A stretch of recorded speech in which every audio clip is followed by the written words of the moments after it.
Sponsored by New Orleans Distillers, creators of fine spirits and liqueurs. Through dedication to science, art, and passion, blends of tradition and flavor emerge. For you, always locally crafted. New Orleans Distillers, classically Southern. Major averages tumble and layoffs are in the works. We have that and more tonight on this Friday, August the 19th, 2022.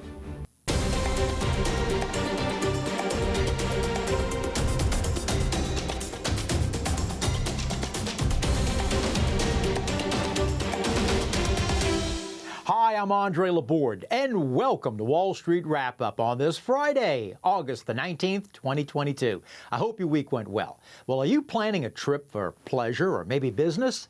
If you are, you'll be glad you tuned in tonight because we'll be talking with travel expert Mark Murphy. Mark is a travel consultant and author of traveling books, and if you're wondering just what are your rights if your airline either gets canceled or delays your flight, are you allowed compensation? How about lost or stolen luggage? How do you get an upgrade at a hotel? Well, Mark Murphy, in just a moment, will tell us all about it. And according to Price Waterhouse, more companies are laying off and rescinding job offers. Is this becoming a possible recession or maybe just a slowdown? According to a survey, 52% of companies have already enacted hiring freezes and 4 out of 10 have rescinded job offers. Well, how did the markets do this week? All the major indexes were down with a major sell-off occurring today. And this week, the Dow Jones ended at 33,706. That was down almost 0.2 of a point for the week.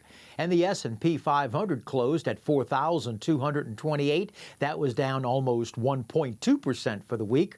And the Nasdaq, they ended at 12,705. It was down just over 2.6% for the week.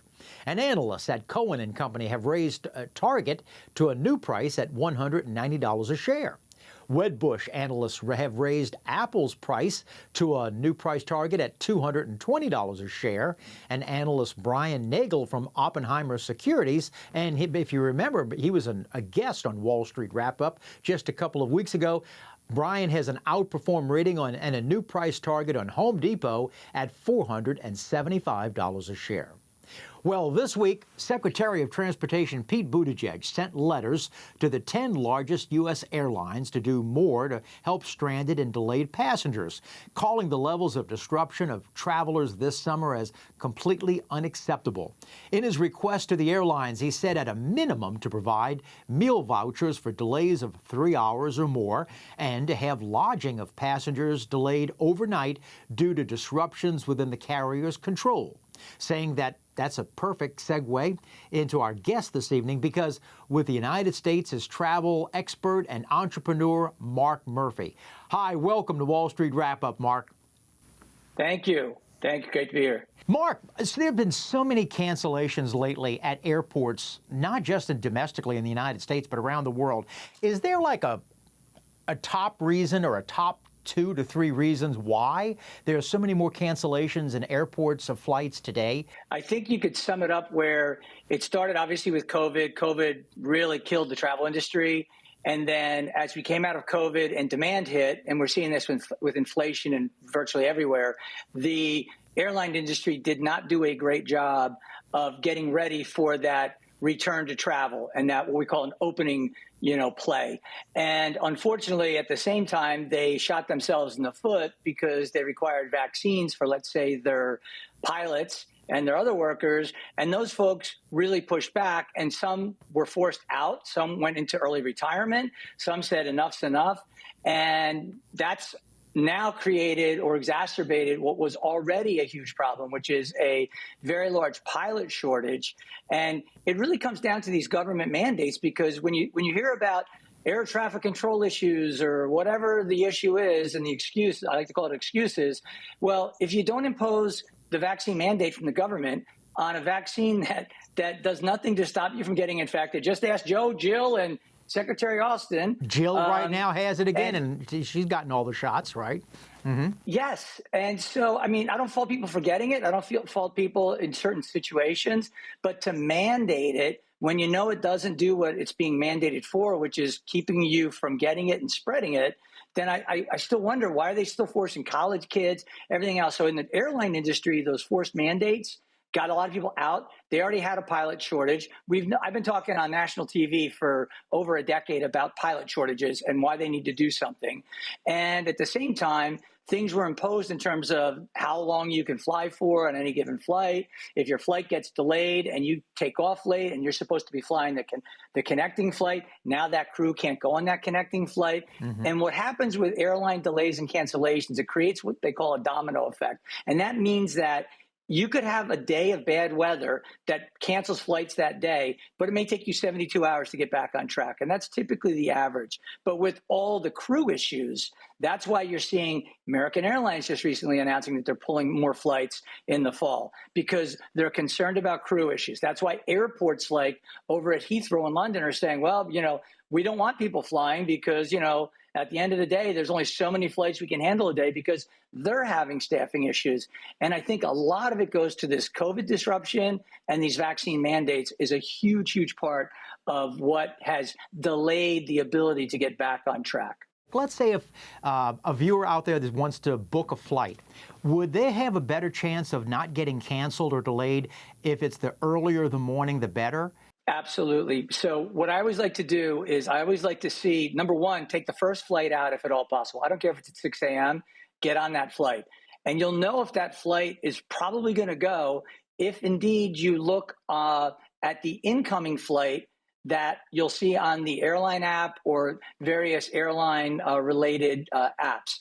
And in doing so, you can see how those things work, what the situation is. Did the plane come in? Is it coming in on time? If you're leaving a little bit later and it might be an incoming plane, you can see if your incoming plane is coming in on time. If it is, there's a really good chance you're going to take off on time. If on the other hand, your plane in Chicago hasn't taken off and it's 9 a.m. in Philadelphia and they're still saying on time, which drives me crazy because that happens all the time, then you're not going anywhere.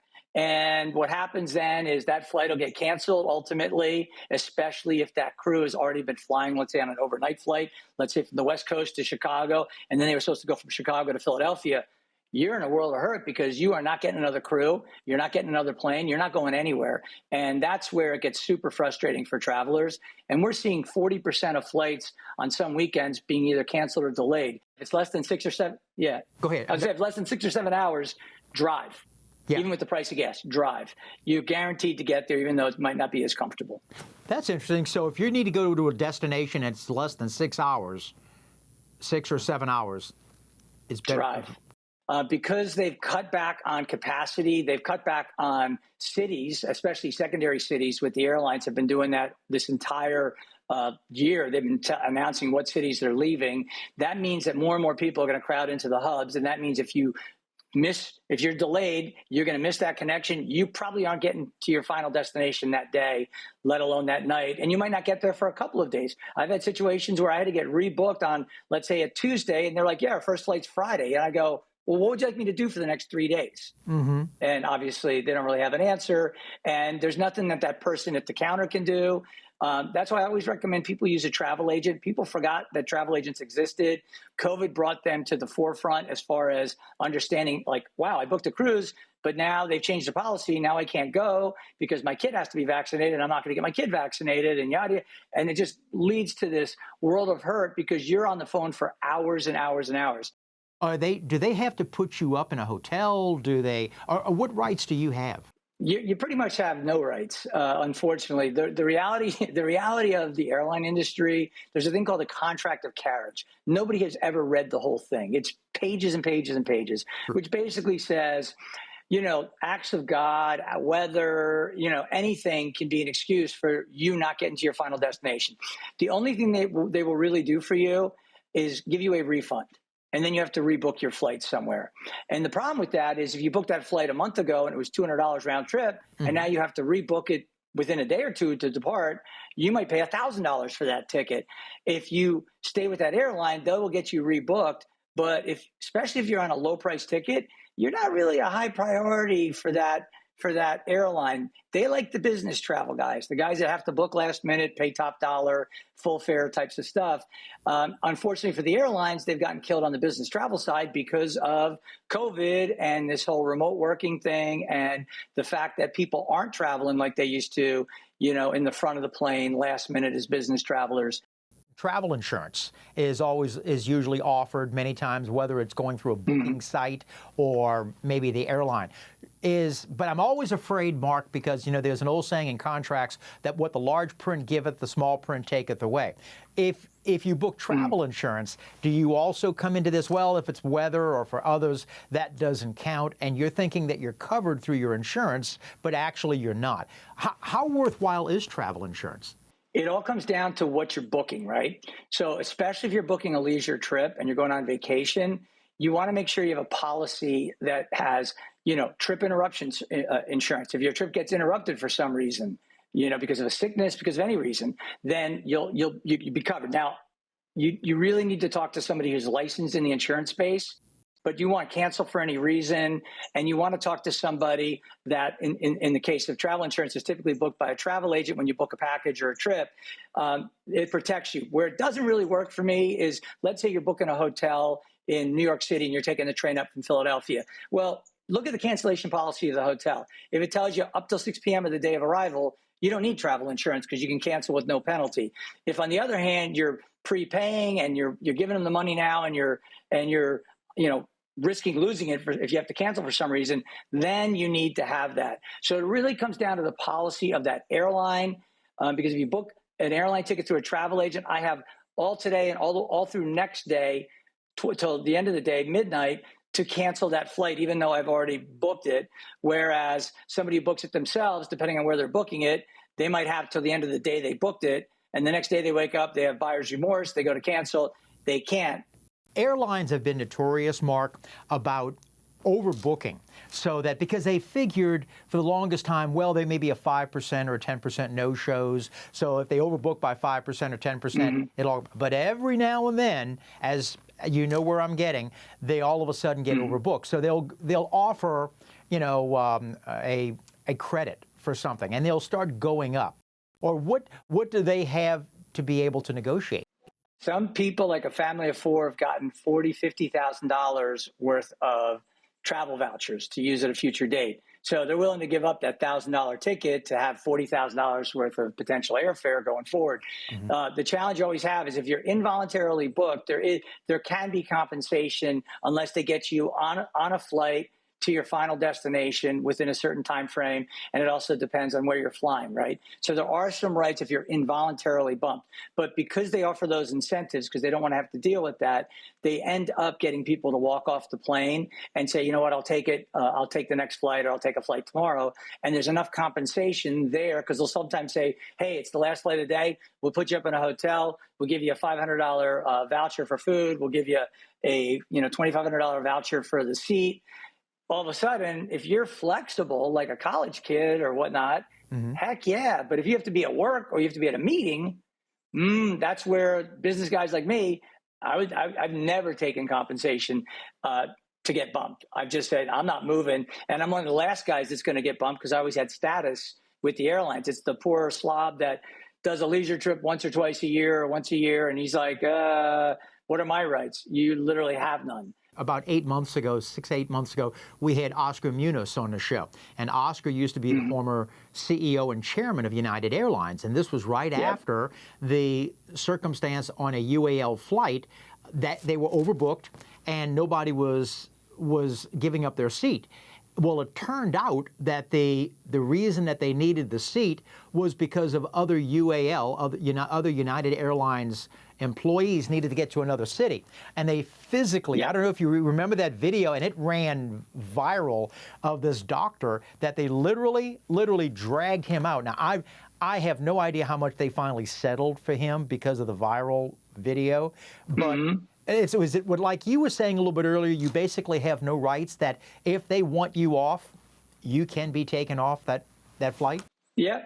But you do have rights if you do get involuntarily bumped, and you do have the opportunity to get compensated. So there are things I would direct people to the government website when it comes to like the FAA and to your rights as a flyer, and that's where you can really get into it because there's so many different details and there's so many different things when it comes to the airlines. Most of the time, it's the airline that decides what they're going to do, not the government. And there's no, set rules except for being involuntarily bumped. Today with websites, I mean, I'm thinking of bookings.com or other types of websites. A little bit earlier, you brought up it's always good to go through a travel agency. Well, today, if you type in Delta or something, while you're thinking that you're getting that carrier, actually many times it's actually a booking site that it's a third party. Is it better? Do you really get a better deal that if you go through a third party like that than going directly? Or what would you advise? So it depends on what you're booking, right? These companies are so incestuous. So if you go to booking.com or Priceline.com, it's the same company. If you go to Expedia or Travelocity Orbitz, it's the same company. And when they say that they're going to find you, like, say, the best hotel rate, because that's where the most fragmentation is in the hotel industry. There are 4 carriers in the airline industry in the U.S. that make up 85% of all domestic air travel. So there's only 4 choices, literally, that for 85% of your opportunities. But in hotels, there's hundreds of thousands. Now, in that scenario, the larger hotel companies, the Marriotts, the Continentals, Intercontinentals, et cetera, they have all come out years and years and years ago with what they call best rate pricing, right? So the best rate guarantee. Book on Marriott.com, you're going to get the lowest rate. Well, what they've done is they've made sure that those third-party sites can't undercut their rate and undercut their own website, because it's far more profitable for them to take the booking at their site than to have Expedia be the conduit, and they have to give up 10 points on that transaction to Expedia or whatever they've negotiated. So you're always better, if you're booking a hotel, to book it either with a travel professional, travel agent. And the reason being, depending on the level of hotel you're booking, if it's a 4 or 5-star hotel, a lot of times, like if I stay at the Peninsula in Chicago, they have promotions that aren't public. Book 2 nights, get your 3rd night free. I automatically, no matter when I book it or whatever other incentives, I get free breakfast for 2 every day. I might get a spa credit for $150 while I'm there.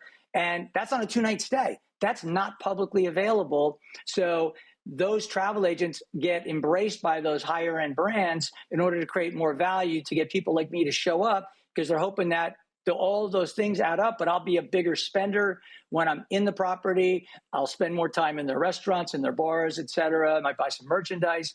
So that's why they do it. So that's where the travel agent on the higher end stuff does really, really well for you, or just takes the headache away. And if there's a problem, they fix it for you. On the online travel agencies, I would stay away from them in terms of booking the hotel, because you will get the worst room in the house. And I get some pushback on this, but if you show up at the counter and you're like, hey, I booked it on Expedia, they're like, oh, you're one of the cheap customers. And you still pay I know what the you're same saying. number. Mark, you're preaching to the choir.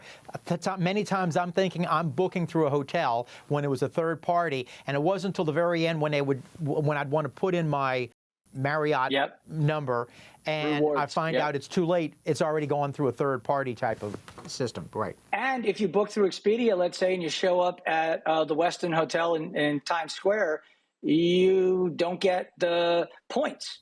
Yeah. You're like, what do you mean I don't get the points? True. Right? Because a lot of people travel, they want the points. They're saying, no, you booked over there, so you don't qualify for the points. And a lot of people don't know that. If you're just joining us, so happy to have Mark Murphy, small business owner, travel expert. We're happy to have him. We're going to take a break. Don't go away. We'll be right back.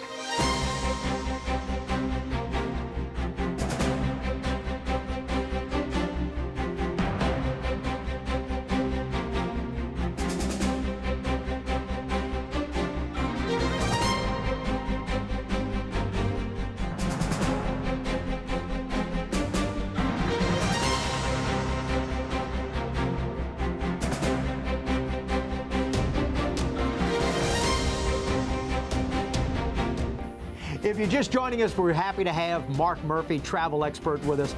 Does it make a difference which travel agent you go to that has these deals that you were discussing about? What I would do is just like if you interview an accountant to do your taxes, or a lawyer because you have a real estate deal, or because whatever is going on in your world, get somebody who can give you advice. And the best way to figure out if they know what they're talking about is to throw some questions at them. Hey, when I book different hotels, do you have any special offers or special opportunities that are consistent in the hotel space? Some of these agents will have access to 1,000 hotels domestically that have all these upgrades and things you won't see online. And you can straight up ask them, say, what's the benefit if I call, if I book with you versus booking it myself? And let them explain and say, if I'm interested in going to a far flung destination like Tahiti for this like once in a lifetime trip, have you ever been? Have you ever sent clients there? What has been the feedback? What properties do you like and why? That's what I'd want to know. And then, like everybody else, we have this thing called the internet, and we just go fact check it ourselves to say, you know what? I confirm that person, they really know what the hell they're talking about. Versus someone's like, well, whatever you want to do, Mark, it'll be great. Just let me know and I'll book it for you. No, I don't need a transaction robot. We were talking about hotels, and let's say, and I'm thinking if Hilton has the Hilton Honors Program, Marriott has the Platinum, Gold, and Silver, programs and such. But, we've just gone off of COVID where people are not able to go ahead and travel. And there are some types of programs that if you don't use them within a certain allotted time, you lose that. And I'm thinking of the Marriott Platinum program.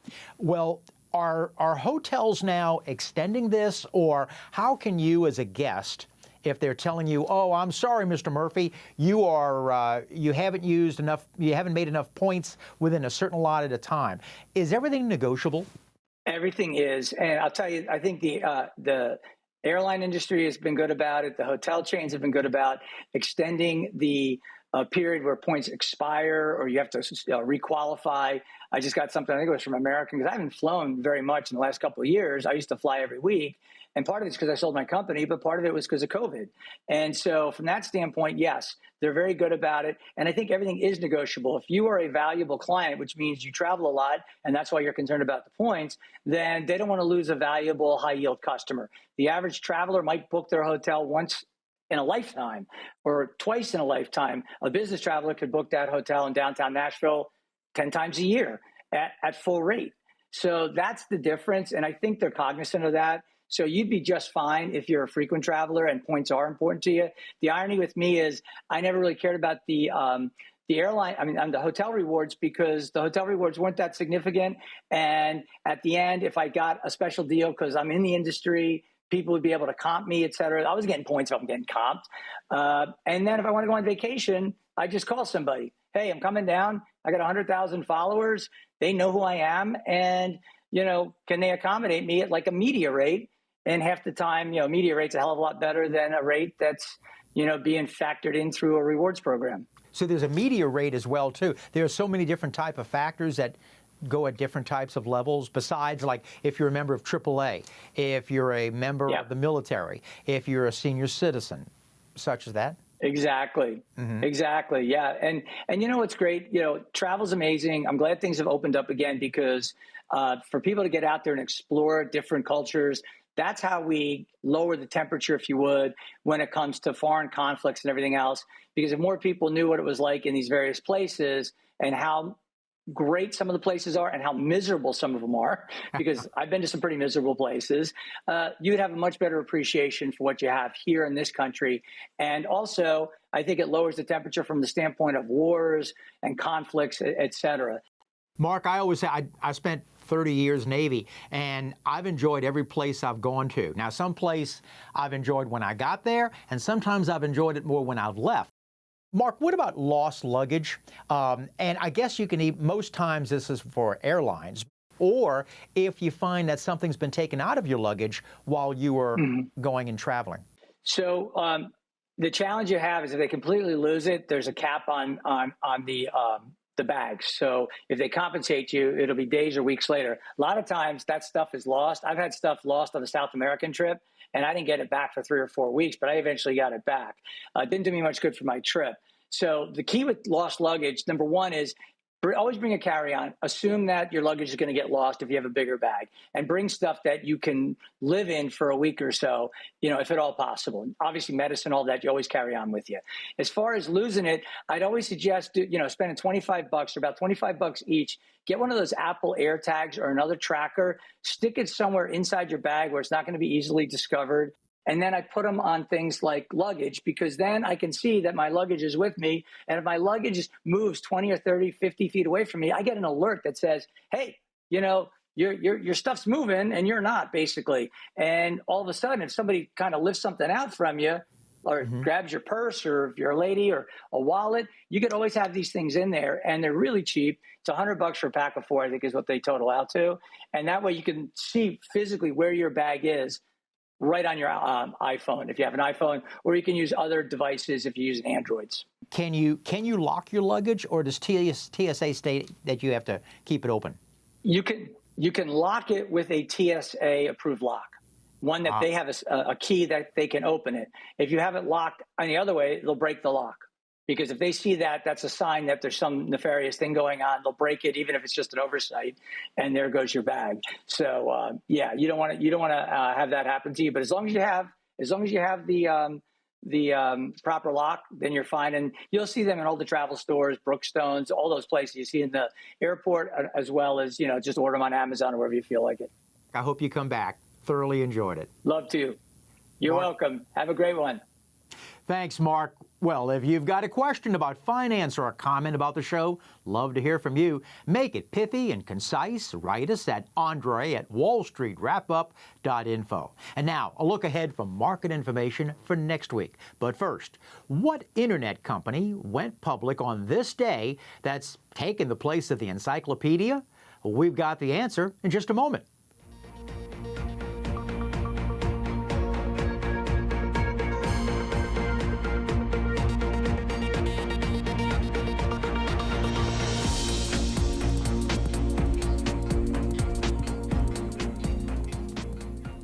Well, what internet company went public on this day that's taken the place of the encyclopedia?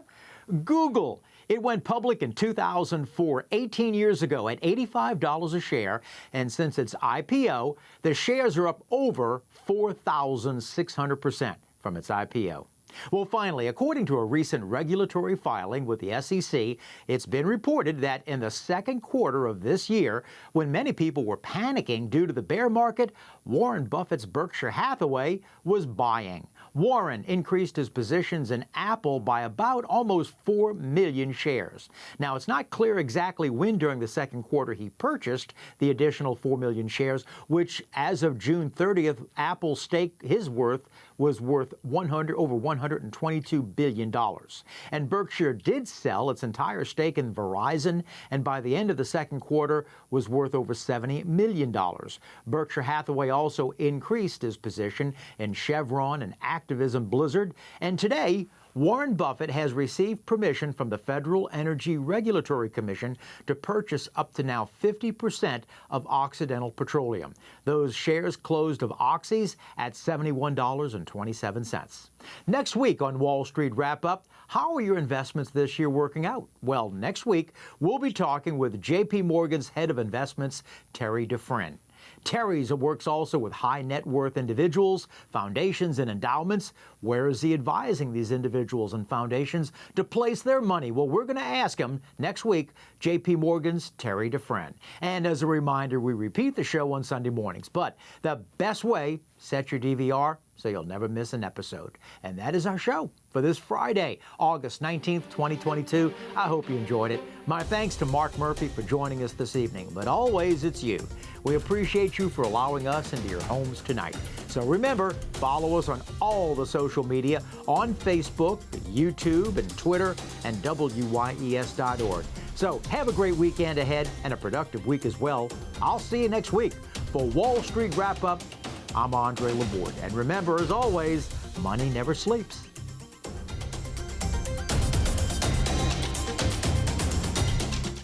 Sponsored by New Orleans Distillers, creators of fine spirits and liqueurs. Through dedication to science, art, and passion, blends of tradition and flavor emerge. For you, always locally crafted. New Orleans Distillers, classically Southern.